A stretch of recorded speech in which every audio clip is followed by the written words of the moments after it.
$5 trillion तक बढ़ावा देने के लिए विजन मैनेजमेंट यूनिट स्थापित किया है। मेरी सरकार ने वर्ष 2026 से 2030 तक की अवधि के लिए महाराष्ट्र उद्योग निवेश एवं सेवा नीति 2025 की घोषणा की है। इस नीति के माध्यम से 17,50,000 करोड़ रुपयों का निवेश आकर्षित करने और लगभग 50 लाख प्रत्यक्ष रोजगार निर्माण करने का लक्ष्य रखा है।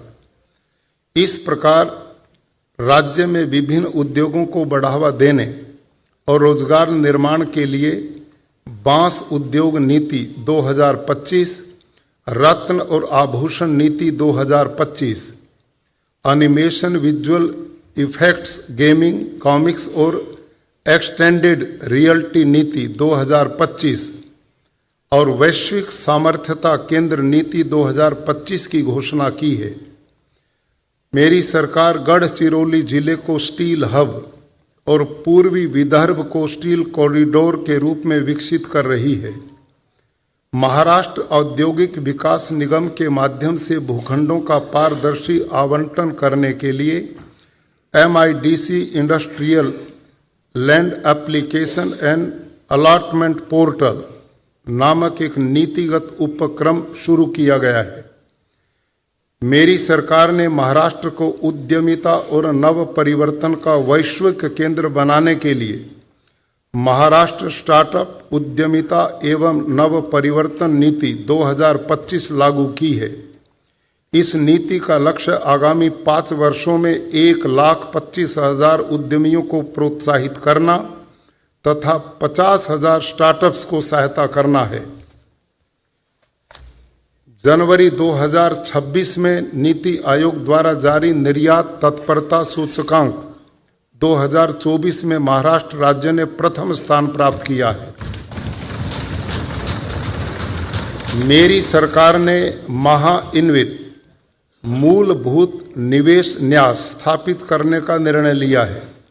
उक्त निर्णय के अनुसार महाराष्ट्र राज्य सड़क विकास निगम और महाराष्ट्र राज्य मूलभूत सुविधा विकास नियम के चयनित मूलभूत सुविधा परियोजना मूलभूत सुविधा निवेश न्यास में स्थानांतरित करने और निजी तथा सार्वजनिक निवेशकों से निधि जुटाने के लिए मंजूरी दी है, जिससे राज्य का ऋण भार प्रभावी रूप से कम होकर नई मूलभूत सुविधा परियोजना में निवेश बढ़ाने में मदद होगी।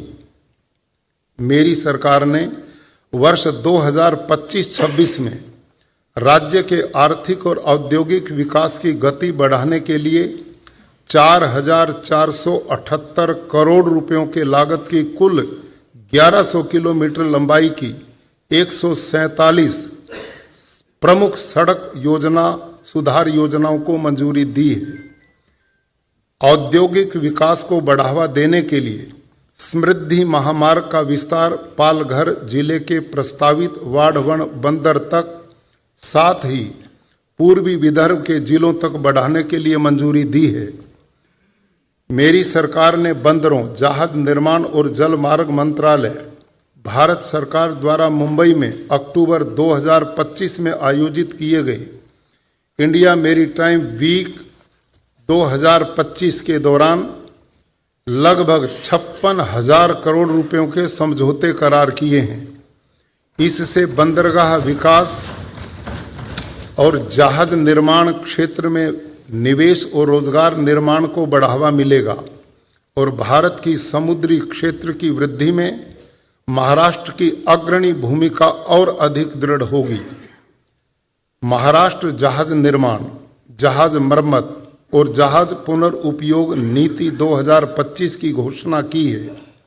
इस नीति का उद्देश्य राज्य के समुद्री तट रेखा पर इन क्षेत्रों में परियोजनाओं की स्थापना को बढ़ावा देना है। मेरी सरकार ने जीवन यापन में सुगमता और व्यापार में सुगमता की वृद्धि के लिए स्वतंत्रता पूर्व काल के अनावश्यक कानूनों को निरस्त करने और छोटे स्वरूप में अपराधों के लिए दंडात्मक प्रावधानों का अपराध मुक्तिकरण तथा उन प्रावधानों को तर्क संगत बनाने की प्रक्रिया शुरू की है।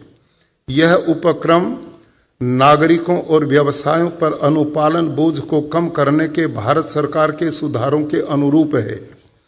एक प्राथमिक कदम के रूप में महाराष्ट्र जन विश्वास अधिनियम 2025 को अधिनियमित किया गया है।